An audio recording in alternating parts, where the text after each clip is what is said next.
Hi hello welcome to show. இந்த show name என்னன்னு தெரியல, பட் ஆனா எங்க டேலண்ட்டுக்கு பஞ்சம் இல்லை. இங்க நிறைய ஆடியன்ஸ் வந்திருக்காங்க, அவங்க நினைக்கும் போது தான் கவலையா இருக்கு. ஃபர்ஸ்ட் கண்டஸ்டன்ட் சிங்கர் மாயா பொண்ணுட்டு பேசும்போது சீக்கிரமா வாயா.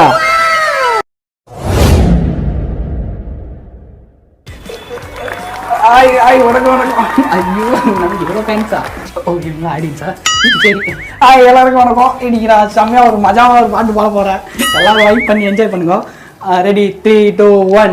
நாங்க சைட் அடிப்போம், தம் அடிப்போம், தண்ணியை தான் கலந்தடிப்போம், புக்ஸை மட்டும் எடுக்கவே மாட்டோம். நாங்க பஸ்ல தான் தொங்கிடுவோம், ட்ரெயின்ல தான் கொத்திடுவோம், டிக்கெட்டை மட்டும் எடுக்கவே மாட்டோம்.